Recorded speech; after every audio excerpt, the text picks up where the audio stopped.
इस वक्त की बड़ी खबर उन्नाव से आ रही है। लेखपाल से परेशान भूतपूर्व सैनिक दे रहा आत्महत्या करने की धमकी। ग्राम सभा इटौली के लेखपाल की रिश्वत मांगने की ऑडियो हुई वायरल। लगातार खबरों के प्रकाशन के बाद भी जिलाधिकारी महोदय ने नहीं की घूसखोर लेखपाल पर ठोस कार्रवाई। जमीन की पैमाइश करने के नाम पर लेखपाल पीड़ितों से खूब करता है अवैध वसूली। जनपद उन्नाव के तहसील सदर के ग्राम इटौली का है मामला। कुछ तथाकथित दलाल बता रहे लेखपाल को दूध का धुला और खुलेआम पैसे मांगने की रिकॉर्डिंग को बता रही है झूठा। ऑडियो में आप साफ सुन सकते हैं कि किस प्रकार बिना किसी के डर के पैसे मांग रही हैं। और कुछ महीने पहले ग्राम सभा इटौली में ही तैनात लेखपाल को घूसखोरी के चलते ही सस्पेंड किया गया था। क्या जिले की मुखिया करेंगी पीड़ितों के साथ न्याय व घूसखोर लेखपाल को भेजेंगी जेल? ये बड़ा सवाल है। जहां सूबे के मुखिया योगी आदित्यनाथ व प्रधानमंत्री नरेंद्र मोदी भ्रष्टाचार पर निरंतर लगाम लगाने में प्रयासरत हैं और डिजिटल इंडिया के माध्यम से काफी हद तक घूसखोरी पर लगाम लगी भी हुई है, लेकिन जनपद उन्नाव का जिला प्रशासन ही सरकार के मंसूबों पर पानी फेरता नजर आ रहा है। जी हां, जानकारी के लिए आपको बता दें कि इन दिनों एक रिकॉर्डिंग सोशल मीडिया पर बहुत तेजी के साथ वायरल हो रही है। इसमें राजस्व लेखपाल किसान से उसके खेत मापने की एवज में खुलेआम रुपए मांग रहा है और ना देने की स्थिति में गलत रिपोर्ट प्रशासन को देने की बात कर रहा है। अब देखना यह होगा कि क्या जिला प्रशासन व मुख्यमंत्री योगी आदित्यनाथ इस घूसखोर दबंग लेखपाल के विरुद्ध कानूनी कार्रवाई करते हैं या फिर विभागीय मामला होने के कारण मामले को रफा दफा कर देते हैं। जब लेखपाल साहब के खुलेआम अवैध धन उगाही करने की ऑडियो वायरल हुई तो एक सम्मानित पत्रकार समाचार पत्र में प्रकाशित खबर के अनुसार लेखपाल का कहना है कि जो मैंने पैसे मांगे हैं वह बुलडोजर के लिए मांगे गए थे। जानकारी के लिए आपको बता दें कि बुलडोजर वगैरह कुछ भी मौके पर नहीं था, सिर्फ ट्रैक्टर था जो किसान ने अपने पैसों से लिया था। और वहीं दूसरे सम्मानित समाचार पत्र में प्रकाशित समाचार के अनुसार लेखपाल साहब का कहना है कि मैंने पैसे अपने साथ आए अन्य 2 प्राइवेट व्यक्तियों के लिए मांगे थे। खैर, सच्चाई तो वायरल ऑडियो में आपके सामने है, लेकिन पता नहीं क्यों उन्नाव का जिला प्रशासन लेखपाल पर इतना मेहरबान है। एक और जहां सिर्फ 100 रुपए की रिश्वत लेने पर जिला प्रशासन लेखपाल को निलंबित कर देता है, वहीं दूसरी ओर वहीं पर तैनात लेखपाल जिसका 2000 रुपए मांगने का खुलेआम ऑडियो वायरल हुआ, ना जाने क्यों जिला प्रशासन इसको अपनी गोद में बिठाकर घूसखोरी की रेवड़ियां खिलाना चाहता है। जिला प्रशासन का यह कृत्य जिला प्रशासन की कार्यशैली पर सवाल खड़े कर रहा है। सुनिए पीड़ितों की दर्द भरी जुबानी। ट्रैक्टर निकलवा लेंगे कहाँ मिली हो हमको? उनका दादा तो खर्चा देना पड़ेगा। साहब आज तो बताया था उनका घर पर आज बेचा जाता नहीं। जौन हो तौन भी उनका तो दे देंगे। चले आए उनका लिवास लाइन बड़ी दूर मेरे वक्त भेजी नहीं वहाँ चलो, उनका बयानों तो लिखना है तो ये लिखो। कहाँ चलो? घर चलो हम रायपुर साधन तरफ चलब तो वहाँ रोड पर मिल जाऊँगा और लड़के को बुला लो। हमें बुला ले पैसा है ना, मुझे ठीक नहीं। घर पर आप ज़्यादा पैसा नहीं घर पर नहीं, तुम 2000 रुपये ले आओ, बाद में ले लो। तुम जो है बयान वहाँ तो तुम्हारा कहाँ लिखा जाते? बैठ के कहाँ लिखे? गाड़ी लिखे लेते नहीं आप वहाँ चलो। हाँ मेरा ट्रैक्टर काम करवा लेकर चल रहे हैं। फोन करो नहीं कहीं काम होगा तो भाग ली मैं।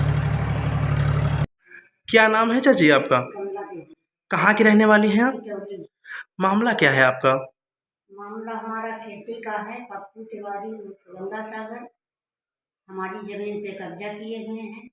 कहा जाता है तो मार डालने की धमकी देता है।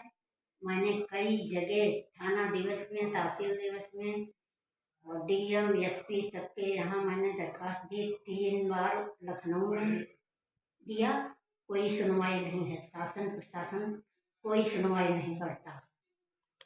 लेखपाल वगैरह जांच करने नहीं है? लेखपाल जाता है गाँव के बाहर से, वापस लौट आता है, 30,000 रुपये मांगता है, कहता 10,000 पुलिस को दो, 30,000 हमको, तब हम खेती नापेंगे।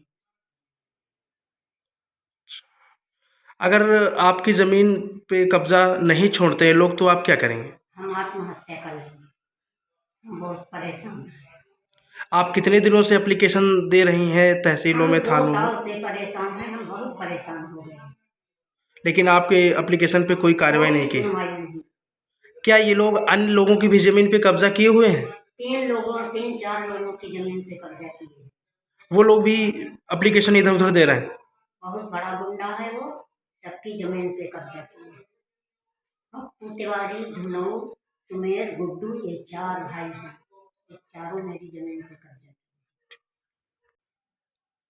क्या नाम है चाचा आपका? हमारा नाम आरोपी है। कहाँ के रहने वाले हैं आप? हम इटौली के रहने वाले हैं। मामला क्या है आपका? मामला हमारा है, पट्टे के जमीन हमको मिली थी 2018 में, लेखपाल ने नाप के दिया, उसमें हमने कब्जा किया, जोता बोआ। बीच में मेरी तबीयत खराब हो गई तो हमारी जमीन पे पप्पू उर्फ गंगा सागर तिवारी ने कब्जा कर लिया और सत्ती, महेश, फूल, शिव कुमार ने कब्जा कर लिया। जब हम उसके लिए प्रार्थना पत्र थाना दिवस, तहसील दिवस में 2-2 चक्कर लगाया दिया, तो दूसरी बार में एसडीएम साहब ने उसमें एफआईआर के लिए ऑर्डर किया। तो एफआईआर दर्ज हो गई? एफआईआर दर्ज हुई क्या, उसमें कुछ मालूम है नहीं, नॉर्मल धाराओं में दरोगा ने कर दिया उसमें, तो उसकी तो एफआईआर में न आज तक पकड़े गए, न मेरी जमीन दिलाई गई। और इसके बाद हमारे ऊपर उल्टा खुद सिपाही मतलब एफआईआर रिपोर्ट कर दिया।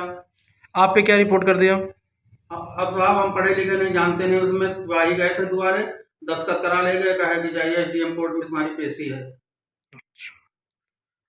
तो क्या कार्रवाई चाहते हो आप? हम तो यही कार्रवाई चाहते हैं। मुख्यमंत्री के यहाँ गए तो वहाँ जाने पर लेखपाल को यहाँ आदेश दिया गया होगा, तो लेखपाल मेरे घर पहुँचा, मेरे पास फोन किया कि आइए तुम्हारा खेत नाप रहे हैं। जब वहाँ मौके पर पहुँचे तो हमारी एक नंबर में 4 विषय नाप के दिया और हमसे कहा इसमें सहमति पर तुम्हें दस्तखत कर दो। अगर दस्तखत, तो हम कहा कि हमारी वो भी नाप दो, तो कहा वो नाप देंगे, पहले करो तो दस्तखत। दस्तखत जब कर दिया तो उसने कहा कि देखिए वो धान अगर दूसरे के पलटवाओगे, जुतवाओगे तो तुम ही जिम्मेदार हो, हम नहीं कहेंगे कि हमने नाप के दिया। और इसके बाद चल दिया, उसने कहा कि खर्चा पानी दे दो, तो हम कहा साहब पैसे नहीं मेरे पास, घर में आज कुछ नहीं पैसे हैं, कला कहीं से अच्छा जाओ व्यवस्था करके लाओ 2000। क्या नाम है आपका? अमर सिंह, कहाँ के रहने वाले हो आप? दाऊदपुर इटौली। मामला क्या हुआ आपके साथ? मामला हमारा जमीन का है।